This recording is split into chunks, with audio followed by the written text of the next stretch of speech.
संहिता का अध्ययन आज हम लोग करेंगे, पढ़ेंगे। भारतीय न्याय संहिता 2023 को आज हम लोग पूरे डिटेल में पढ़ेंगे। साथियों, इसका एक्ट नंबर जो है 45 है ऑफ 2023। मतलब क्या होता है इसका? इसका मतलब होता है कि उस ईयर का 2023 का ये 45वां कानून है। ये इसका मतलब होता है। यह इसका इनेक्टमेंट जो डेट जो है 25 जुलाई दिसंबर 2023 है और इम्प्लीमेंटेशन डे जो है जुलाई 1 2024 है। इसे एक्ट कब बनता है? जब राष्ट्रपति का, जब प्रेसिडेंट का एसेंट मिल जाता है। तो इसे एसेंट कब मिला था? 25 दिसंबर 2023 को इसको राष्ट्रपति से मंजूरी मिल गई थी इस कानून को। और यह जो है 2024 की जुलाई 1 को हमारे देश में लागू हुआ था और यह 2023 का 45वां कानून है। 45वां कानून है जिसे हम लोग देखते हैं। यह 2023 का 45 नंबर का कानून है। तो कलर थोड़ा सा मैं चेंज कर रहा था। Let's start. पेन ले लिया जाए।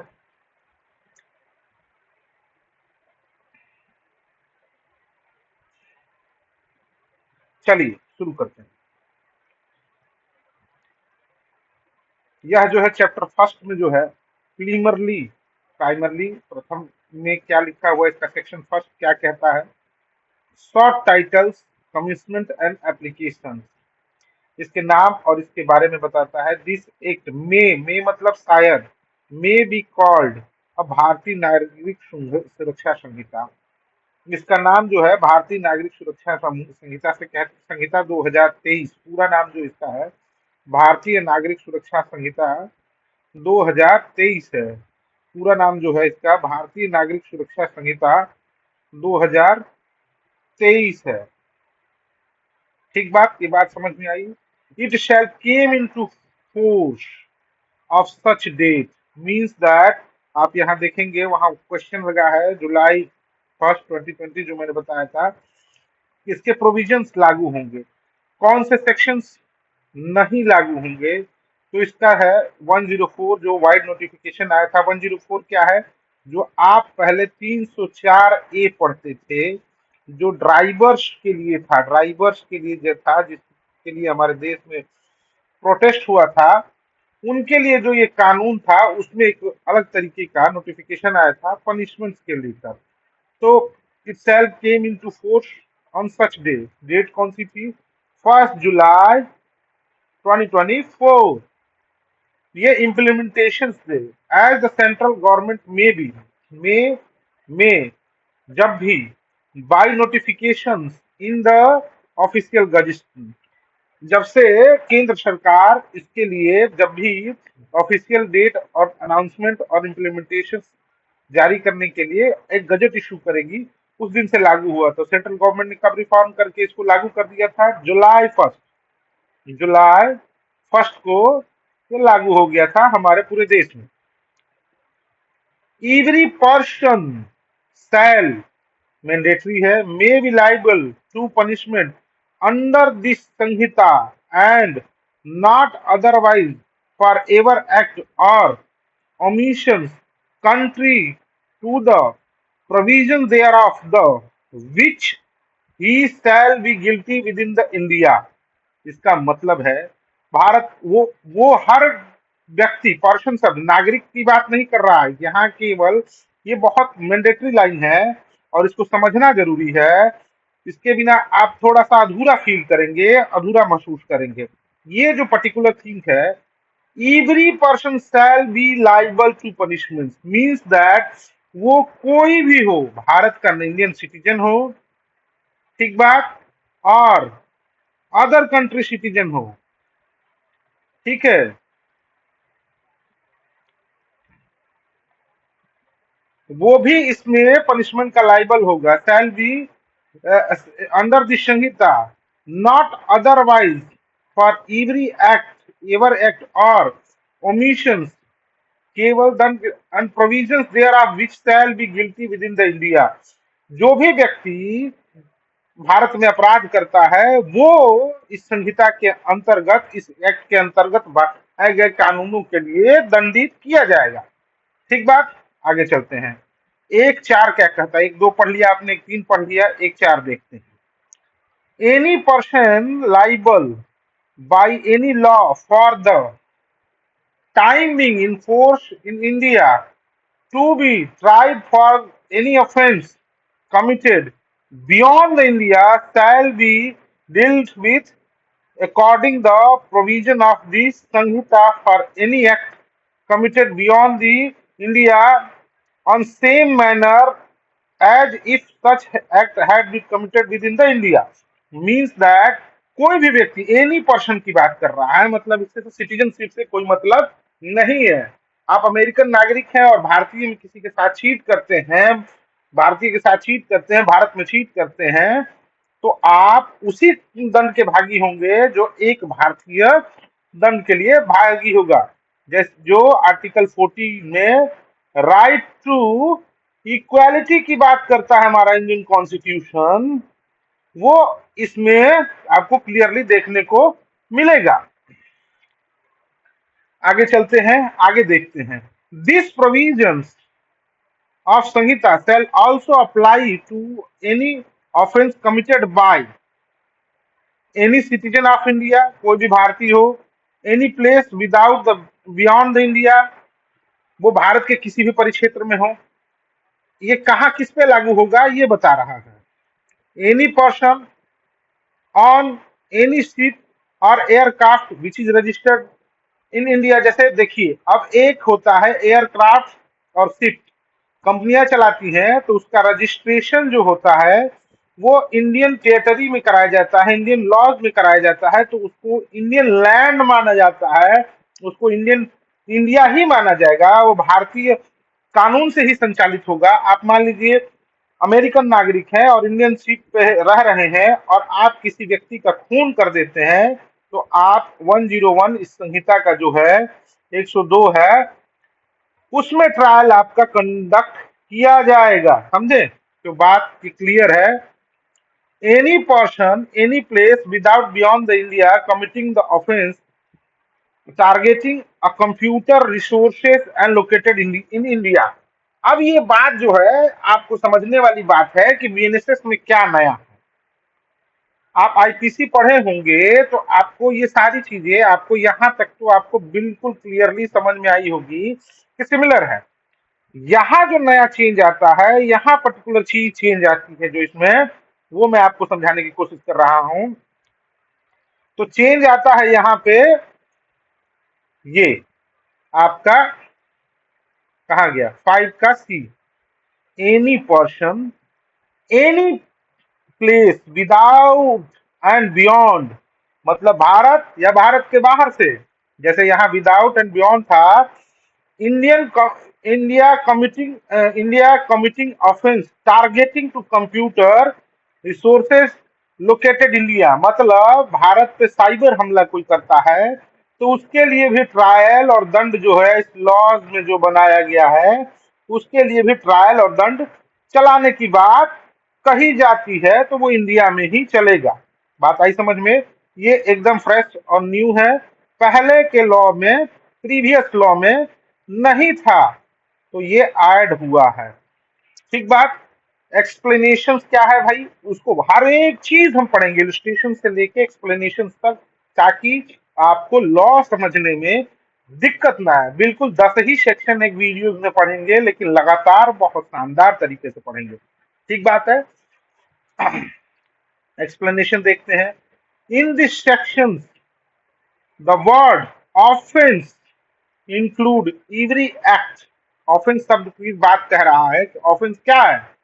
Committed outside India which if committed India would be punishable under section. अगर बाहर भारत के आप every act committed outside India which if committed in India, मतलब क्या है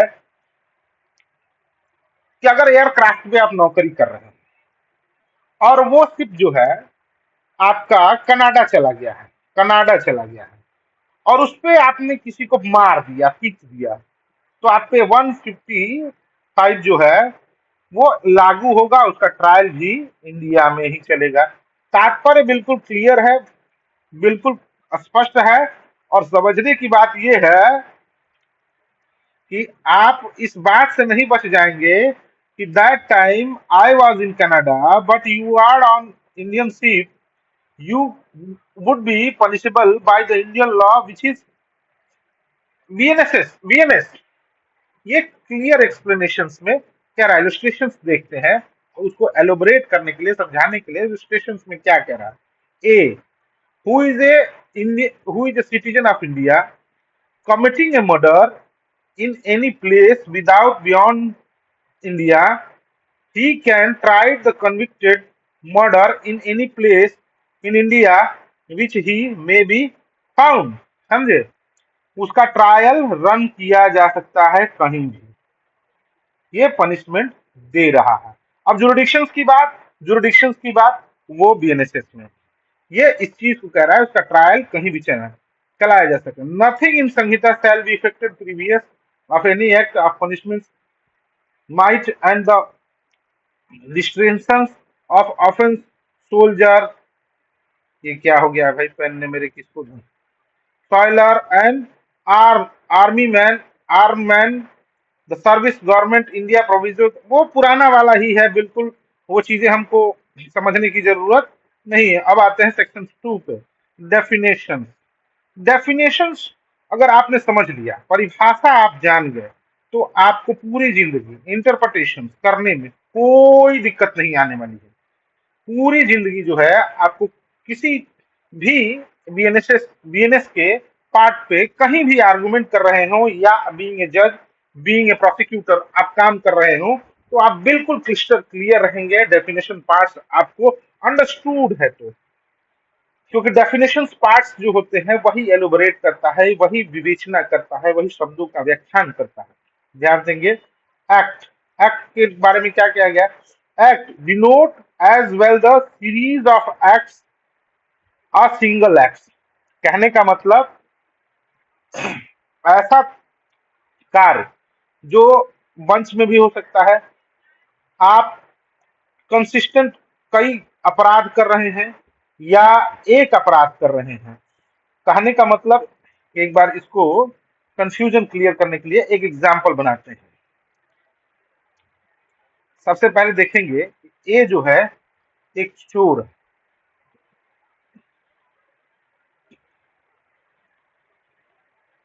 थेफ्ट थेफ्ट करता है, एक बाइक की, सिंगल वन बाइक,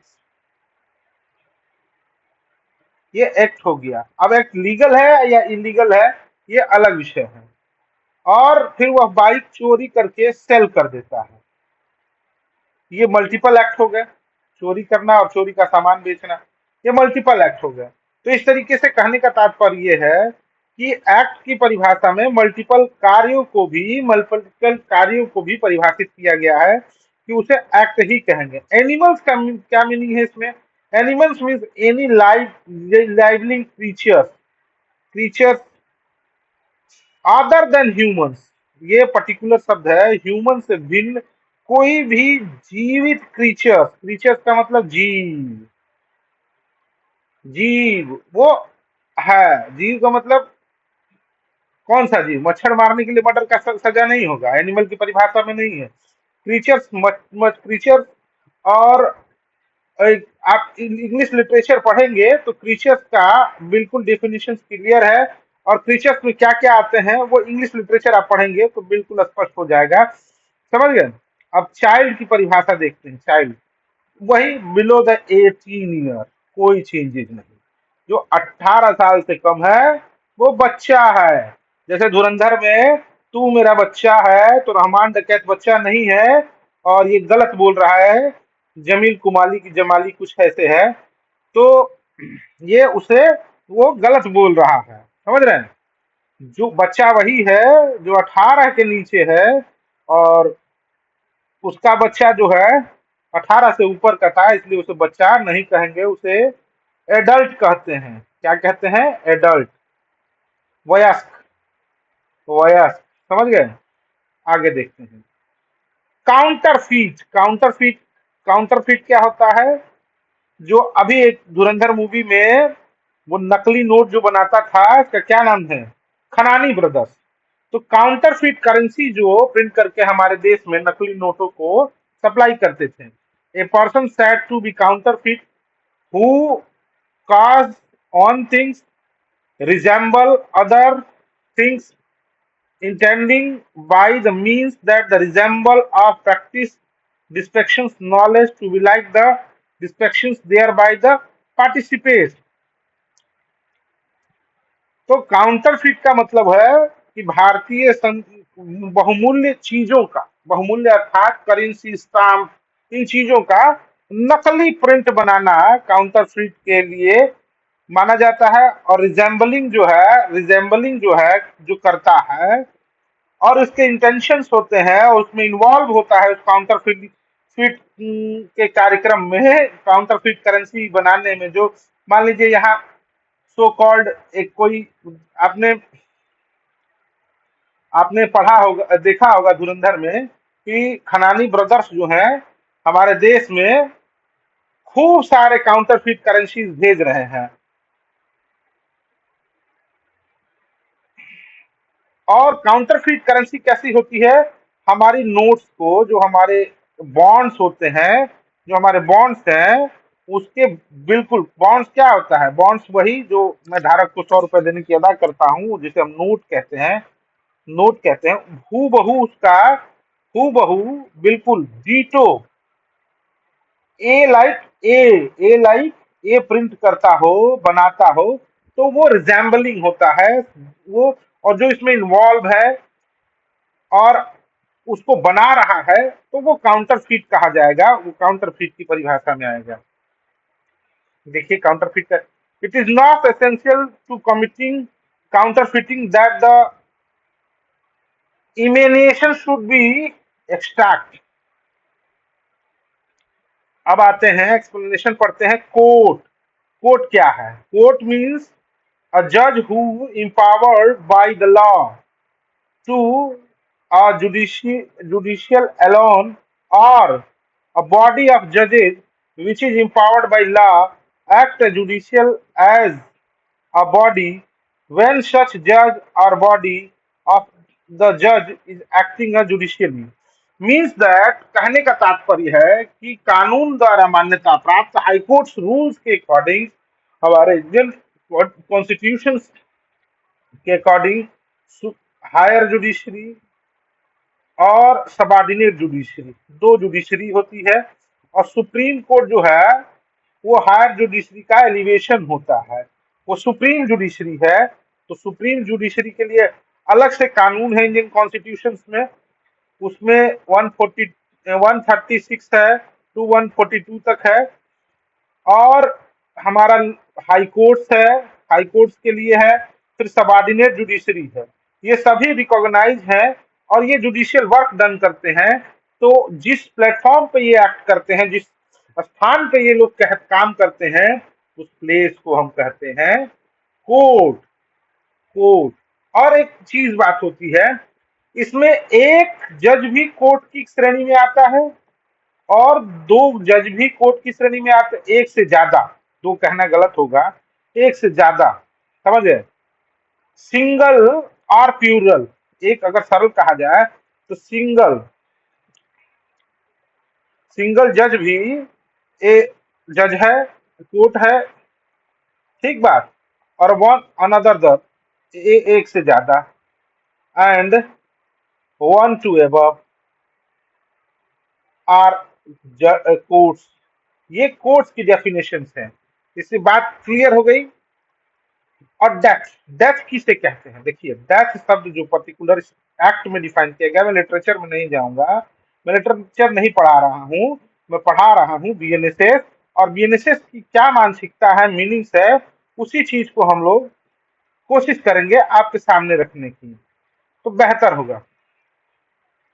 डेथ क्या है भाई? डेथ, डेथ देखते हैं। Death means the death of human being. unless the country appear before the context.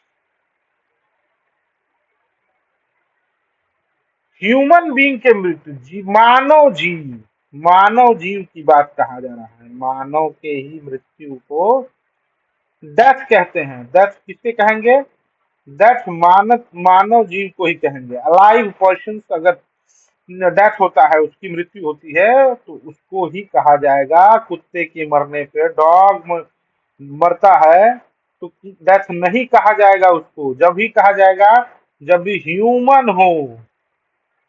ठीक बात। Human other than no, human के अलावा कोई भी किसी की मृत्यु डेथ नहीं कही जाती है। क्लियर है? तो ये डेथ की डेफिनेशन है। डिसऑनेस्टी क्या होती है? डिसऑनेस्टी क्या होती है इसको जानना, कपट छल आगे आपको पढ़ने को मिलेगा। तो डिसऑनेस्टी मीन्स, डिसऑनेस्टी पढ़ लीजिए जरा सा। डिसऑनेस्टली, डिसऑनेस्टली क्या है? Means doing anything without the intention of causing wrongful gain. यहाँ एक चीज है कि with the intention to causing wrongful gain on person or wrongful losses other person. ये पर्टिकुलर जो ये मीनिंग्स है बहुत इंपॉर्टेंट है। कोई व्यक्ति आपके साथ, यहां देखिए क्लियरली बता दें, डूइंग एनीथिंग वर्क, मान लीजिए कोई डॉक्यूमेंट बन रहा है इंटेंशन के साथ, समझ रहे हैं कि आपको चीट करना है, समझ रहे हैं, उसमें पहले ही प्लान है, इंटेंशन तभी है कॉजिंग द, और किस उद्देश्य से चीट किया? कुछ पाने के लिए, कोई कुछ पा रहा है, रॉन्गफुल गेन, जो गलत तरीके से उसको नहीं मिलनी चाहिए थी वो पा रहा है। To one person wrongful loss, और उस पाने से किसी दूसरे व्यक्ति का नुकसान हो रहा है, तो वो क्या कहा जाएगा? डिसऑनेस्टली। समझ गए? अगर नहीं समझे तो फिर समझाता हूं। ए जो है एक डॉक्यूमेंट है, वो रेडी कर रहा है बी को, बी से, आपको एक स्पष्ट का एग्जांपल, ए जो है, ए जो है बी को एक one document produce to showing this is the real currency, real land paper which is belongs to me, means that इस तरीके का उद्घोषण कर रहा है कि यह संपत्ति जो है, ये पेपर जो है, ये मेरी संपत्ति के हैं और ये तुम ले लो और इसके बदले मुझे 2 लाख रुपए, 1 लाख रुपए दे दो। बी दे देता है, तो बी को 2 लाख रुपए दिया, जो बी का वो नुकसान हुआ क्योंकि वो बॉन्ड, वो पेपर नकली थे, फेक थे। तो फेक पेपर्स के बिहाफ पे ए ने रॉन्गफुल गेन किया, कुछ पाया, और किसका लॉस किया? बी का लॉस किया। Means that he is a dishonesty, fraud, cheat अलग है, और डिसऑनेस्टी बेईमानी जिसे कहते हैं वो डिसऑनेस्टी है। समझे? ये छल है, इसको हम शुद्ध हिंदी में छल कहते हैं। जो हिंदी में पढ़ रहे होंगे इसे छल कहते हैं। समझ गए? तो डॉक्यूमेंट क्या होता है? 8वां जो है सेक्शन 8 क्या कह रहा है? Means the any matter express और डिस्क्राइब, जिसपे कुछ मैटर, कुछ भी तथ्य एक्सप्रेस एंड डिस्क्राइब, उस पर व्याख्यान किया गया है या बताया गया है। Upon any substance by means of letter, by means of letter, शब्दों के द्वारा, फिगर्स, चिन्हों के द्वारा, फिगर्स और मार्क्स, कोई विशेष फिगर्स मतलब जैसे आप कोई ऐसा चिन्ह बना रहे हैं, और मार्क्स सिंबल्स जिसे कहते हैं, वो फिगर्स और मार्क्स में थोड़ा सा डिफरेंस है। फिगर्स मतलब कहने का तात्पर्य है आपको अगर देखिए, अंग्रेजी पढ़ना जरूरी है अगर आप ये क्या कहते हैं लॉ अगर पढ़ रहे हैं। एक सेकेंड, आपको मैं बता रहा हूं।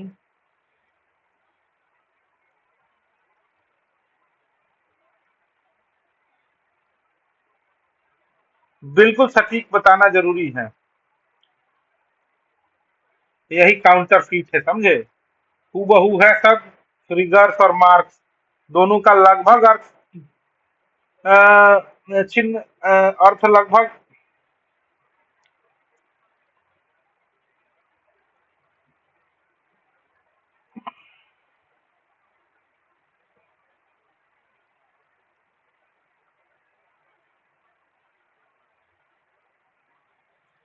दोनों एक चिन्ह और प्रतीक, जैसे कोई सिंबल है और कोई मार्क्स है जो परमानेंट है। देखिए, मैं आपको एक कंफर्म बता रहा हूँ, इस पे डिक्शनरी भी बहुत स्पष्ट नहीं है, तो मैं इसको स्पष्ट करने की कोशिश करता हूँ। फिगर, चिन्ह जो है, मार्क्स जो है, ये चिन्ह की बात कर रहा है, और फिगर्स मतलब सिग्नेचर हो गया। ठीक, कोई ऐसे प्रतीक जो राजकीय प्रतीक हो, उसे मार्क्स की श्रेणी में रखिए।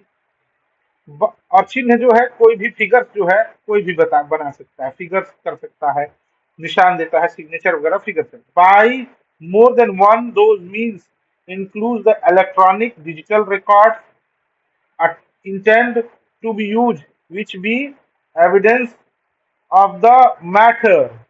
कहने का मतलब, उसको साबित किया जा सके, उसको साक्ष्य के रूप में साबित किया जा सकते, वो डिजिटली भी होगा और फिजिकली भी होगा। कोई भी ऐसा डॉक्यूमेंट क्रिएट किया जाता है जो कि फैक्ट रखा जाता है, किसके माध्यम से? शब्दों के माध्यम से। लिखा है ना, by means the letter, letter, figure or marks. चिन्ह के माध्यम से, लेटर के माध्यम से और शब्द के माध्यम से। सब देखिए, हिंदी बहुत कठिन है और इंग्लिश बहुत आसान है, समझ रहे हैं। इसका मीनिंग तो बिल्कुल कंफर्म है, लेकिन आप different between the figure and marks, different between the figure or marks, ये मोस्ट इंपॉर्टेंट है, इसको समझना बहुत जरूरी है। देखिए, फिगर्स का मतलब होता है न्यूमेरिकल्स, ठीक, जो सांख्यिकी को दर्शाता है, ठीक। और मार्क्स का मतलब होता है चिन्ह, ठीक है, चिन्ह होता है। और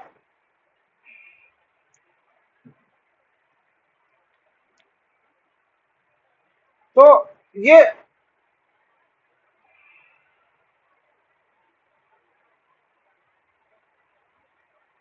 ये बहुत इंपॉर्टेंट है। जैसे राजकीय चिन्ह है, समझे। ये कभी कभी थोड़ा सा इसको मैं, जब तक किसी, देखिए मेरा एक ही मुद्दा है, कहीं बीच में नहीं छोड़ के जाना है। 10 सेक्शन पढ़ेंगे, लेकिन पढ़ेंगे तो बढ़िया से पढ़ेंगे, नहीं तो नहीं पढ़ेंगे। ठीक बात, कंफ्यूजन नहीं रहेगा। फिगर्स एक सांख्यिकी बतलाता है, डाटा। और मार्क प्रतीक होता है, प्रतीक, जैसे बर्थ मार्क, जैसे वो परमानेंट है, समझे। कहीं इसका स्पेसिफिक नहीं मिल रहा है, लेकिन मैं बता रहा हूं, मार्क्स परमानेंट, चिन्ह जो होते हैं वो हमेशा तय होते हैं। और figures can be change, change होता रहता है, इट कुड बी चेंज, समझ गए। जैसे उत्तर प्रदेश का राजकीय चिन्ह आपने देखा है, जिसमें दो, एक तीर धनुष, दो मछली, वो मार्क्स है, वो चिन्ह है, वो मार्क्स है।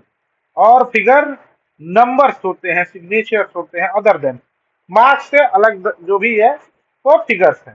चलिए, समझ गए।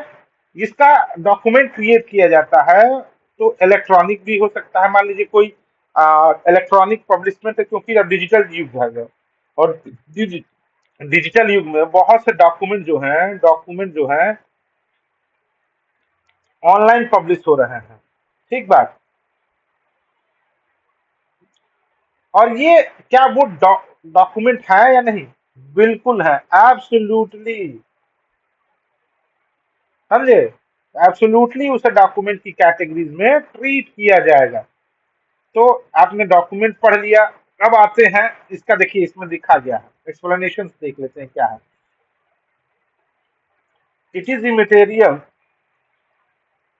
by what means or upon what substance the letter, figure or marks are found, or whether evidence attended for the may be used to be quote or not।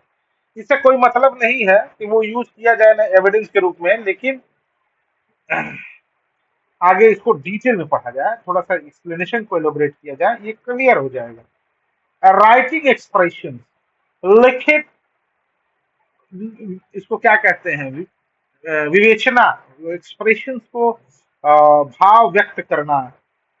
The term of contract, ठीक बात, संविदा के अनुरूप, which is may be use as a evidence, जिसको साक्ष्य के रूप में प्रयोग किया जा सके। Of the contract, contract is document, वह डॉक्यूमेंट जो है वो कागज जो है डॉक्यूमेंट कहलाएगा। जैसे a cheque upon to banker is a document, a power of attorney is a document, a map, map वही क्या कहते हैं मार्क्स वाला, map or plan which is plan other then figure, marks वाला हो गया, which is attend to be use, which is may be use to evidence is a documents.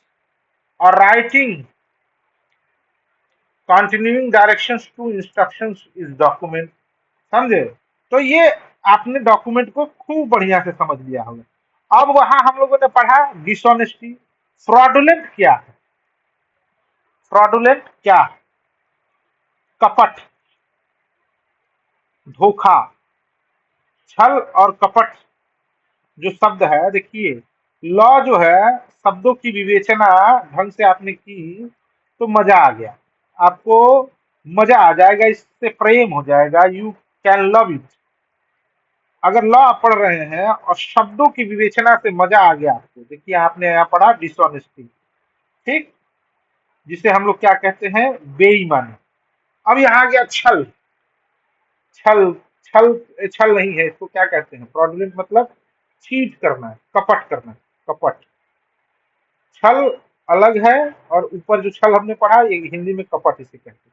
Means doing any things which is intend to defraud but not otherwise. मतलब हमने ऐसा कोई भी कार्य किया जो आपको चीट करने के लिए उद्देश्य से, जिससे आपको नुकसान हो रहा है, तो वो फ्रॉड की श्रेणी, फ्रॉडुलेंट की श्रेणी में आ जाएगा। इसके लिए सेक्शंस भी है और एलुबरेशन भी है, पढ़ेंगे हम लोग, समझ गए। जो इतना यहाँ means doing the anything with the intention, intention शब्द का क्या मतलब है, आशय से, दुराशय से, आशय दुराशय होना जरूरी है। To be defraud but not otherwise, कपट करने के लिए, तो फ्रॉड है। मतलब ए ने मूड बना लिया है कि आपसे 2,000 रुपए धोखे से ले लेगा, ठीक है, तो वो फ्रॉड है। प्यास लग जाती है ना। जेंडर, जेंडर क्या है भाई, जेंडर क्या है, gender a pronoun he, and it derived to or used to be any person whether male or female और ट्रांसजेंडर, ये पर्टिकुलर शब्द जो ट्रांसजेंडर के लिए भी जोड़ा गया है, ये न्यूली है, ये न्यूली है। पहले फीमेल और मेल के लिए ही शब्द का प्रयोग किया जा सकता है। अगर आप किसी भी प्रार्थना पत्र में ड्राफ्टिंग कर रहे हैं और आपने ही शब्द का प्रयोग किया है फीमेल के लिए, ठीक बात, जिसे ट्रांसजेंडर कहते हैं, या फिर फीमेल के लिए, ठीक बात, समझे। फीमेल के लिए करिए, फीमेल के लिए करिए, या फिर मेल के लिए करिए, तीनों के लिए इक्वली है। तो जेंडर का एक्सप्लेनेशन यहाँ क्लियर है कि वो ही शब्द का प्रयोग करता है तो वो जेंडर इक्वल है। वह पर्टिकुलर एक्ट, वो पर्टिकुलर, जैसे किसी व्यक्ति को कहा जाए वह जो है स्त्री जो है, मतलब अगर आप कोई ड्राफ्टिंग कर रहे हैं तो you can't you if you use see for as a pronoun, ठीक बात, means that you are not a, illegal, you are not doing a wrong, but you are also using a he, you are also not a wrong, because gender definitions is showing that he are showing to male, female, female, transgender, ये तीनों के लिए एक ही pronoun का प्रयोग आप कर सकते हैं, स्वतंत्र हैं, ठीक बात, कोई कंफ्यूजन नहीं। चलिए देखिए ट्रांसजेंडर के लिए ये हमने बताया ना ये न्यूली है, तो ट्रांसजेंडर के लिए न्यूली ऐड हुआ है, तो यहाँ एक एक्सप्लेनेशन भी है। Transgender shall have the meaning the assign to in class K of the section 2 of transgender person, जो 2019 में बना था, जिसका एक्ट नंबर 40 है, आपने यहाँ देखा होगा। Transgender person protection of right act 2019, ये हमारे सुप्रीम कोर्ट के कमेंट्स के बाद 2019 में इसे बनाया गया था। गुड फेथ, गुड फेथ क्या है? Nothing said to be done or believe, good faith which is done or believe without doubt care and attention, ऐसा तथ्य जिसको सामान्य बुद्धि से विश्वास किया जा सके कि वह जो है कोई भी व्यक्ति सामान्य तरीके से बिलीव कर सकता है, ठीक है। जैसे डीएम साहब ने अपने मजिस्ट्रेट से कहा कि जाओ वहां नापी करो, ठीक है, वहां मैपिंग करो, वहां आप डिमार्केशन करो, तो उसके लिए क्या है, वो गुड फेथ है, commonly said to be done believe. अगर कोई आके बताता है कि आपको डीएम साहब ने निर्देश दिया है, उनका चपरासी आके कहता है ये गुड फेथ में बिलीव करता है, which is done or believe without due to care and intention, जिसके लिए कोई भी संदेह की जरूरत नहीं है, वह गुड फेथ की श्रेणी में आता है। Government means the central government और स्टेट गवर्नमेंट, दोनों के लिए सरकार शब्द का प्रयोग जो किया गया है, गवर्नमेंट शब्द का प्रयोग किया गया है, वो क्या है, सेंट्रल और स्टेट गवर्नमेंट के लिए कहा गया है। इतना समझ में आ गया? थोड़ा सा पानी पी लूं।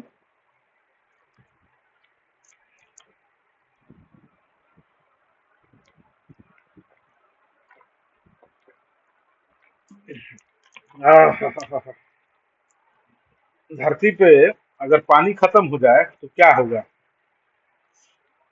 बताइए? ये किस लॉ, किस सेक्शन से कोलैबोरेट करेगा?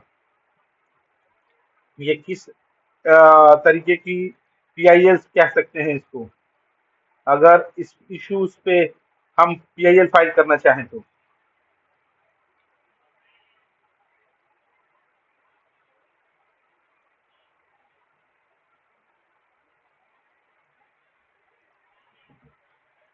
देखिए हार्बर क्या होता है, हार्बर क्या होता है, includes the supplying a portion of shelter, food, drink, money, cloth, arms, animations, or means the conventions, or assisting a person by means the whether of same kinds to those enumerated his the clause are not invade the apprehensions।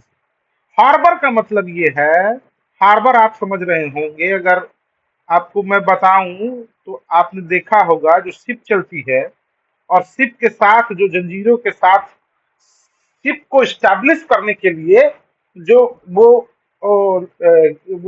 इस structure का होता है, इस structure का होता है जिसमें एक बड़ी सी डंडी लगी रहती है लोहे की, ऐसे ऐसे बनावट होती है, और वो शिप से, उसको शिप से बैलेंस किया जाता है, शिप जहाज, उसको क्या कहते हैं उसको हिंदी में? आप इस एंकर, एंकर कहा जाता है, एंकर। अंग्रेजी में देखिए क्या कहा जाए, हिंदी थोड़ी कठिन तो है, एंकर कहा जाता है। एंकर हर शिप अपना एस्टेब्लिशमेंट करने के लिए करती है, तो हार्बर का मतलब वही होता है। और हार्बर आप दे रहे हैं, स्थान दे रहे हैं, उसको स्टैब्लिश करने के लिए क्या दे रहे हैं, किसके लिए है भाई ये पर्टिकुलर डेफिनेशन कहाँ यूज होगा, ये होगा टेररिज्म एक्ट में, समझ रहे हैं।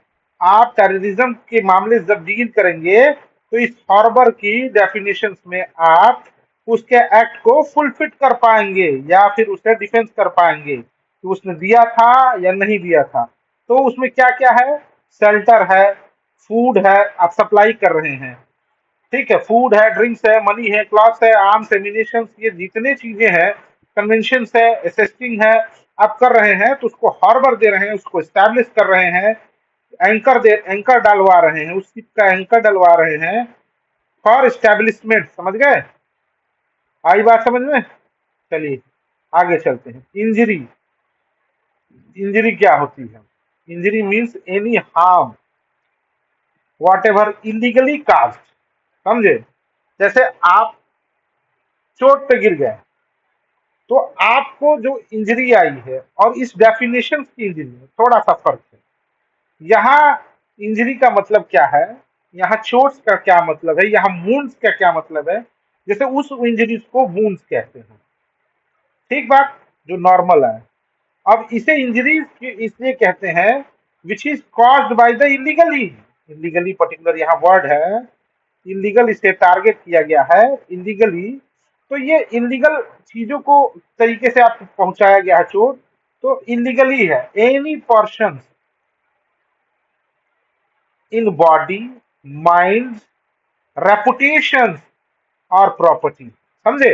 इंजरी केवल फिजिकल इंजरी की बात नहीं है, वुंड की बात नहीं कर रहा है, ये वुंड की बात नहीं कर रहा है, ये किसकी बात कर रहा है, बॉडी पे, माइंड को या रेपुटेशन को, प्रतिष्ठा को और प्रॉपर्टी को, इन चारों चीजों को आप इंजर्ड कर रहे हैं, नुकसान पहुंचा रहे हैं, हार्म पहुंचा रहे हैं, तो उसे इंजरी की डेफिनेशन में सेक्शन 40 जो है, 14 जो है वो ट्रीट करता है। 14 जो किसमें ट्रीट करता है, ये चार चीजें मैंडेटरी है, और क्या है, ये वुंड की केवल नहीं बात कर रहा है, इंजरी से आप केवल वुंड की परसेप्शन को नहीं बताना है, जब when you deal with the BNS illegally एक चीज है जिसके लिए वो अपॉइंट नहीं है, जैसे अगर बुलडोजर एक्शंस के लिए जो प्राइवेट एक्शन आया, कल आपका बुलडोजर दिया और आपका घर ढा दिया, तो वो रिकॉग्नाइज नहीं था, मजिस्ट्रेट आया और उस ओमिशन के लिए मजिस्ट्रेट आया और उसको अथॉरिटी थी फॉर इलीगल कंस्ट्रक्शन डिमोलिशेशन,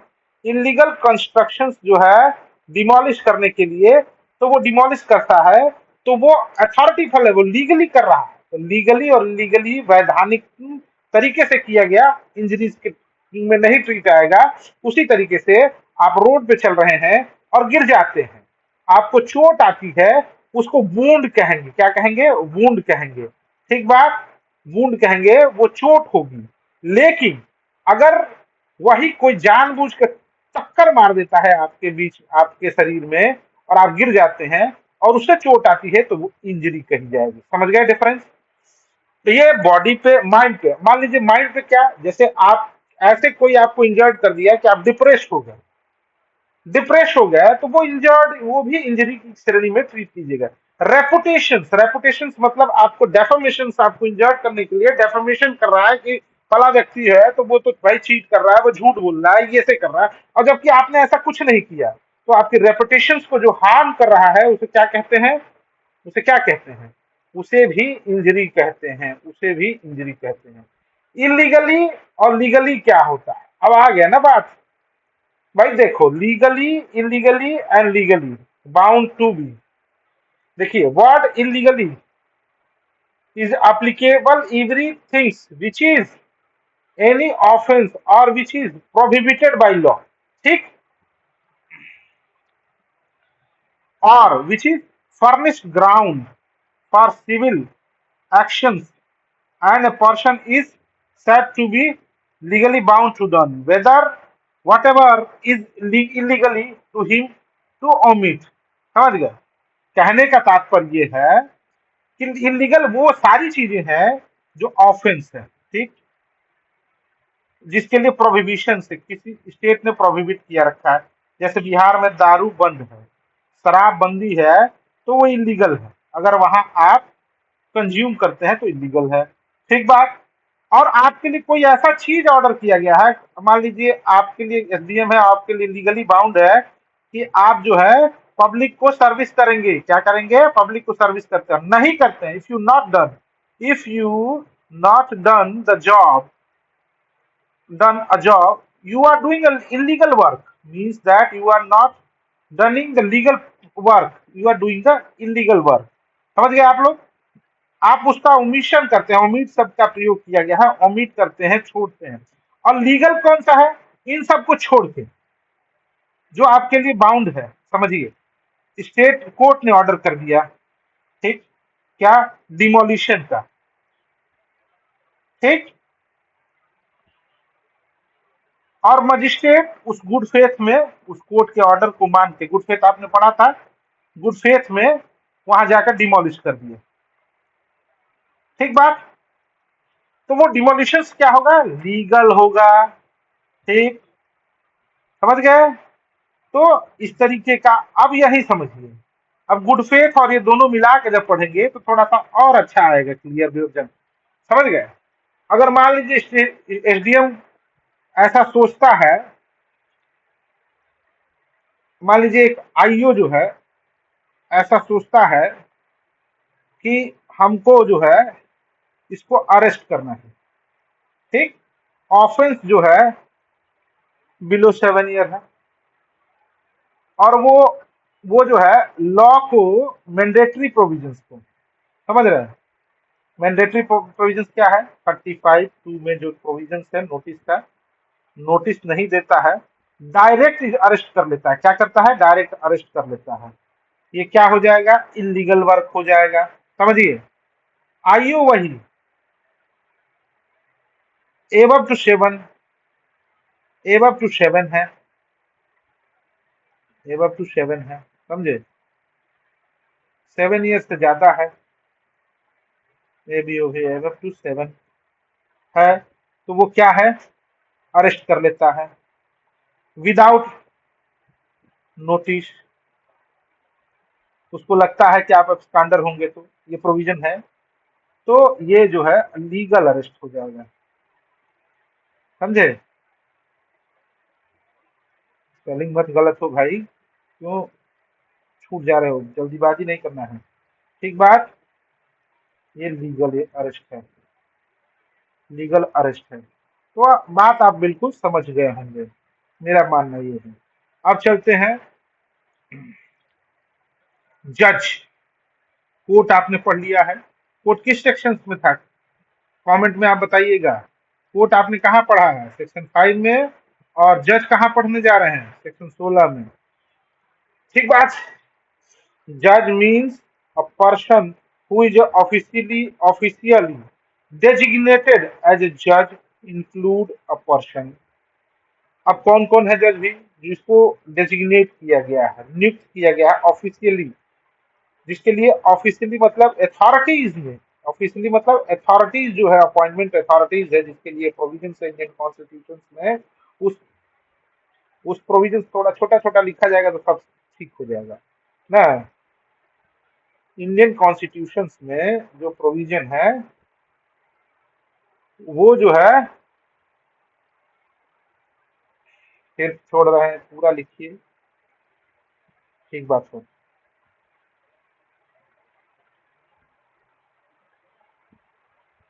जो प्रोविजन है वो सबॉर्डिनेट या और हायर जुडिशरी के लिए या सुप्रीम कोर्ट के लिए, समझ गए? हाई कोर्ट्स के लिए और सुप्रीम, जो अथॉरिटी है, डिस्टिंग्विश्ड अथॉरिटी है डेजिग्नेट करने के लिए, जैसे who is the empowered by the law given to the legal proceedings, civil और क्रिमिनल, और definitive judgment, and judgment which is not applied to against would be definitive, or judgment which is confirmed by the some authorities would be definitive। तो जज वो जो है जो court में work करता है और सबॉर्डिनेट जुडिशरी के लिए अपॉइंट है। समझ गए? ट्रिब्यूनल में प्रेसिडेंट होता है, जज नहीं होता है। ट्रिब्यूनल में जज नहीं होता है, ठीक बात। वहां अध्यक्ष, ट्रिब्यूनल का अध्यक्ष जो है वो होता है, जज नहीं होता है। जज who is body person which is body person empowered to be lied to judgment, जो निर्णय देने के लिए, इसके अनुसार तो जो जजमेंट देने के लिए है वो जज है। ठीक बात। अपॉइंटेड है किसके द्वारा? प्रोविजंस जो है, ऑफिशियल प्रोविजंस है, डेजिग्नेटेड पर्सन जो है वो जज है। ठीक है, मजिस्ट्रेट। अब आगे देखते हैं, यहाँ आइए, लाइफ। और लाइफ की भी परिभाषा पढ़नी है। देखिए एक स्टेशन है, इसको पढ़ लीजिए जरा सा और क्लियरिटी मिलेगी। A magistrate exercising the jurisdiction in respect of the charge which is on which has the power to sentence to be fine imprisonment who is without with or without appeals is judge। जैसे जब आप देखे होंगे DM साहब जो है तब जज हो जाते हैं जब वो क्रिमिनल मैटर्स के कुछ पार्ट को डील करते हैं, तो वो जजमेंट देते हैं, तो उसको जज की श्रेणी में रखा जा सकता है। चलिए आगे देखते हैं। तो जज आप समझ गए होंगे, बेसिकली इस चीज को तो सभी लोग जानते भी हैं। थोड़ा सा इसमें है, थोड़ा सा टेक्निकलिटी वर्ड है कि कौन होगा जज। तो जज वही होगा जिसको अपॉइंटमेंट मिला होगा। कैसे मिला होगा? जो इंडियन कॉन्स्टिट्यूशन में तीनों पार्ट है, जब इंडियन कॉन्स्टिट्यूशन में पढ़ाऊंगा या फिर लेक्चर्स आप देखेंगे तो उसमें आपको मिलेगा कैसे कैसे judiciary, higher judiciary, lower judiciary, जिसे सबऑर्डिनेट जुडिशरी कहते हैं, और सुप्रीम कोर्ट के लिए, हाई कोर्ट के लिए जो प्रोविजन है उसको कैसे अपॉइंटमेंट, सब मैं बताऊंगा। आगे देखते हैं। Life. Life means a life of human being unless the counter appear to reform the context। local law means क्या होता है? means a law applicable only the particular part of India। मतलब जो यूपी के लिए कानून है, यूपी एक्साइज एक्ट, बिहार के लिए अलग एक्साइज एक्ट है, ये लोकल लॉ है। समझ गए? Man. Man means the male human being of any age. समझ गए? Any age. अगर बच्चे को भी आप मैन शब्द से कह रहे हैं, जैसे मान लीजिए किसी की डेड बॉडी मिलती है तो man dead body found, man है तो कौन से पुरुष के लिए? मंथ की क्या है? मंथ मैन डिफाइन कर दिया है, तो मेंस वुमेन के लिए भी डिफिनेशन वही है कि women means women, transgender means transgender means female, transgender means transgender. ठीक बात। मंथ एंड कैलेंडर के लिए क्या है भाई? मंथ एंड कैलेंडर किसे कहते हैं? month wherever to word month or word year is to be used to be understood be that the month of year of be rock and knock according to Georgian calendar। ठीक बात। यहाँ एक Georgian calendar होता है, और Julius Caesar वगैरह जो है, जुलाई मंथ अप्रैल जो हम लोग याद किए हैं, ये है हमारा विक्रम संवत नहीं है, शक संवत, शक भी नहीं, शक तो विदेशी है। इंडियन विक्रम संवत जो है उसको इसमें कहीं मान्यता नहीं। किसको मान्यता है? जॉर्जियन कैलेंडर को। और सरकार ने बोला था कि हम रिफॉर्म कर रहे हैं भारतीयता के लिए, और कैलेंडर कौन सा दे दिया भैया? तो खुद का एक फॉरेन वाला। ठीक बात। चलिए, मूवेबल प्रॉपर्टी क्या है भाई? Movable property include the property every description except the land things attach to the earth permanently anything which. चलिए इसको मैं बहुत डिटेल में समझा दूंगा, अभी समझा देता हूँ। लीजिए, मूवेबल इमूवेबल क्या है अब समझिए मूल रूप से। जैसे फैन है, डब्बा में, बॉक्स में है, बॉक्स में है तो मूवेबल है। ठीक। इमूवेबल क्या है? इमूवेबल क्या है? इमूवेबल क्या है? वही फैन जो है वॉल से, सीलिंग से अटैच है। ठीक बात। तो इमूवेबल। समझ गए? टिम्बर है, टिम्बर मतलब समझ रहे होंगे, बांस। बांस वो इमूवेबल प्रॉपर्टी है अगर लैंड से अटैच नहीं है तो। समझ रहे हैं? पेड़ जो है, ट्री जो है, वो इमूवेबल कब है? ये आईएम कब है? जब वो अटैच है किससे? लैंड से। और वो कट गया तो क्या हो गया? मूवेबल हो गया। बात समझ में आई? Confirm I? अब चलते हैं नंबर। नंबर क्या है? चलिए, number unless the country appear from the context word important to singular number include a plural number or word important plural number include the singular number। समझ गए? कंफर्म है? चलिए, ये बहुत समझाने की जरूरत नहीं है, समझे हुए। पहले ओथ जरूरी चीज है। ओथ इंक्लूड द शपथ पूर्वक जिसे कहते हैं, सोलमेनली affirmation substitute by the law, an oath, and any declarations required or authorized by law to made before the public servant or to be used the purpose of proof whether the court or not। कहने का मतलब शपथ उसे कहते हैं जिसे हम क्या कहते हैं ओथ उसे कहते हैं जिसे हम सोलमली शपथ पूर्वक लेते हैं। ठीक भाई, अपनी निष्ठा के साथ हम लेते हैं और जिस पे विश्वास करने लायक सब आते हैं। देखे होंगे नेता मंत्री जजेस भी ओथ लेते हैं और कोर्ट में भी ओथ होती है जब स्टेटमेंट रिक्वायर्ड होता है विटनेस का। तो ओथ जो है ओथ वही है जो यहाँ सोलमेलनी अफर्मिंग है जिससे शपथ पूर्वक हम लेते हैं। ठीक, ऑफेंस क्या है? ऑफेंस के लिए देखिए पूरा पर्टिकुलर सेक्शन है जो पहले 40 में था वो 24 में है, बहुत समझाने की जरूरत नहीं है। Except the chapter of section mentions the clause A B word offence means that the punishment Sanhita. Chapter third क्या है? एंड द फॉलोइंग ये सेक्शंस टू बी 2 3 4 9 4 9 ये जो है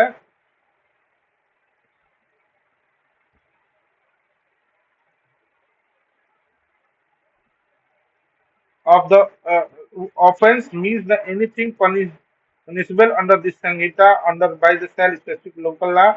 चलिए omissions पढ़ते हैं। चूक, भूल, भूल क्या है, चूक क्या है, ओमिशन क्या है। ओमिशन इसलिए पढ़ना जरूरी है कि आगे आएगा भी।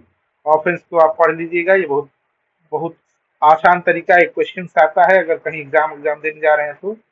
और ये समझ लीजिए कि इसमें जिसको ऑफेंस बनाया गया है वो ऑफेंस है जिसके लिए पनिशमेंट दी जानी है। इसके अदर देन लॉ कोई है जो पनिशमेंट बनाता है उसको ही ऑफेंस कहा जाता है, जिसके लिए आप दंड के भागी हो, सीधी सीधी बात है। Which is given by the punishment bye the any law, समझ गए, वो सीधी सीधी बात है। ओमिशन क्या है?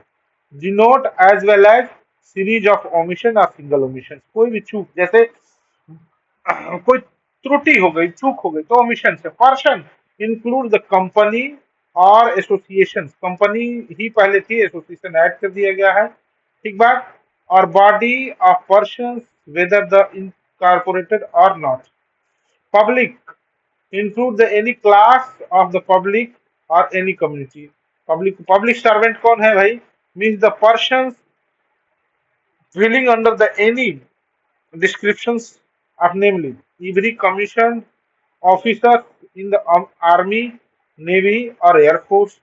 every जज भी अब पब्लिक सर्वेंट है। Include any person empowered to without discharge whether by the himself or member of any body persons and executive functions।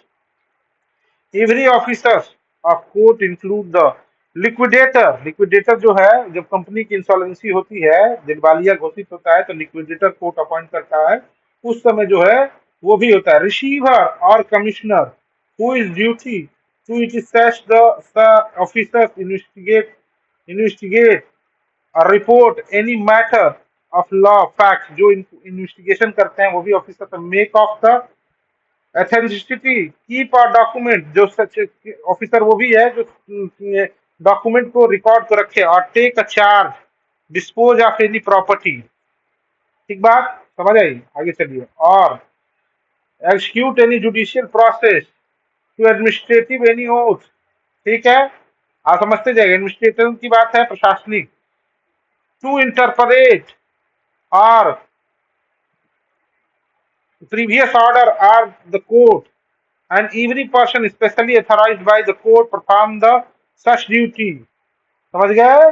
अब इसको ठीक से समझाना पड़ेगा, अगर नहीं समझे होंगे तो। समझ गए होंगे तो ठीक बात, नहीं समझे होंगे तो एक बार थोड़ा सा डिटेल में डूब जाते हैं। तो डिटेल में डूबेंगे तो कुछ निकाल के लाएंगे। ठीक बात, क्यों जो जरूरी है ना। और मैं 30 सेक्शन आज पढ़ाऊंगा, इससे ज्यादा नहीं करूंगा। इस वीडियो में 30 सेक्शन को ही डील करूंगा। बोरिंग नहीं लग रही होगी मेरे धुरंधरों? पब्लिक सर्वेंट ये पर्टिकुलर वर्ड है। पब्लिक सर्वेंट को हिंदी में लोक सेवक कहते हैं। क्या कहते हैं? लोक सेवक। ठीक भैया, कहाँ गलत हो जाते हैं। आइए, क्या कहते हैं? लोक सेवक। सेवक इसमें क्या है, every commission officers in the army, navy और एयरफोर्स, ये तीनों लोग पब्लिक सर्वेंट है। कमीशन ऑफिसर्स की बात कही जा रही है, ठीक बात। ये पर्टिकुलर वर्ड देखना है, कौन, कमीशन ऑफिसर्स को पब्लिक सर्वेंट कहा जाता है। एवरी जज include any person empowered by the law to discharge, ठीक, जो भी न्यायाधीश किसी भी ट्रिब्यूनल का भी हो तो उसे हम जज को भी public himself, whether by himself or as a member of body of person. कोई ट्रिब्यूनल है, तीन बॉडीज है, जैसे जेजेबी बोर्ड है ना, कॉमन देखिए JJB board, juvenile justice board, 3 और 5 मेंबर होते हैं, वो भी पब्लिक सर्वेंट है। बात आई समझ में? ये नहीं है कि वो अलग है, पब्लिक सर्वेंट की डेफिनेशन से अलग है। ये पब्लिक सर्वेंट कहाँ यूज हो सकता है, मैंडमस जब आप फाइल करेंगे, सॉरी जब फाइल करेंगे तो public servant when not discharge your duty then you file the some mandamus. और क्या फाइल करेंगे, रीड स्पेसिफिक बताइएगा।